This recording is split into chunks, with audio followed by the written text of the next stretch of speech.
La interpelación es, como tú sabes, una facultad que tiene el Congreso constitucionalmente. Es como un debate, es como una comisión, claro. o sea, no hay que ponerse ni nervioso ni a llorar por una interpelación, te interpelan, vas, respondes claro. y... Entonces, mira, yo personalmente voté en función a que no hubiese la interpelación en la medida que el primer paso que había tomado el ministro de Educación fue pedir al Congreso, yo voy al Congreso a explicar lo que tenga que explicar. Ya. Entonces lo correcto hubiese sido aceptarle, darle esa condición.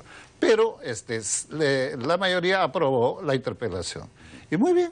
La interpelación es la interpelación, igual, no es que hay que dramatizar en el asunto, pero ahí vienen los primeros errores, ¿no?, de una lectura política de parte del Ejecutivo cuando señalan que una interpelación pone en riesgo la reforma de educación, la universitaria, etcétera, pero nadie había hablado hasta ese momento sobre eso. Pero Gino Costa dice que lo que está detrás del tema en el fondo es esos intereses de traerse abajo la reforma educativa, la ley universitaria y al mejor ministro que hay de educación y que las cifras de todos los censos muestran que estamos en el camino que nunca hemos tenido en la historia de la educación en el Perú, lo ha dicho Gino Costa hace unos minutos. Ya, de acuerdo, pero en un escenario político que todos conocemos, donde hay mucho de especulaciones, ¿no es cierto?, tienes que saber que manejarte en ese mundo real de la política. ¿Cuál es la especulación que te preocupa? Entonces, a ti? La especulación dice, bueno,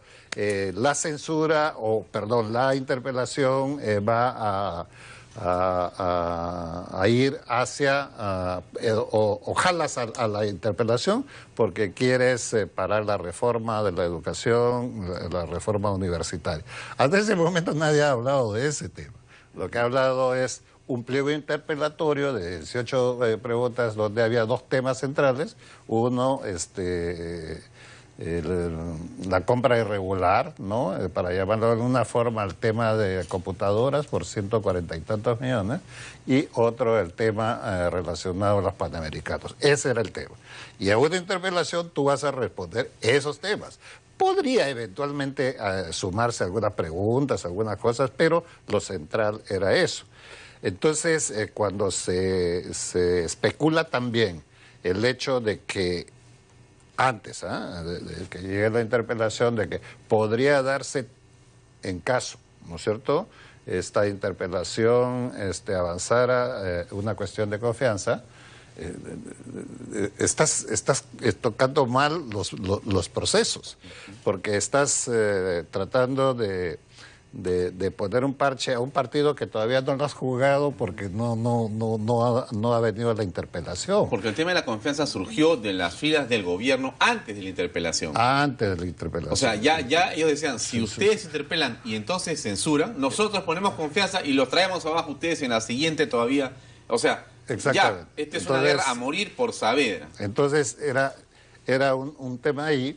Y que creo que uno de los más grandes errores es cuando las reformas que son muy importantes, como es el caso de educación, como es el caso de la universitaria, que yo voy a apoyar que esas reformas continúen y se pueda mejorar. Toda ley es perfectible. Si tú necesitas precisar algunas cosas y hay que mejorarla, hay que mejorarla.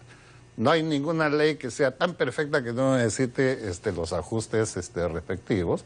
Y eso es absolutamente normal. Pero entonces, cuando tú ya personalizas una ley, la minimizas la importancia de esa ley. Yo creo que en estos momentos, cuando ya se han dado estos hechos, hay una moción de censura en el camino, y por los votos que tiene Fuerza Popular no tienes que adivinar que finalmente se da la censura, no tienes que especular allí.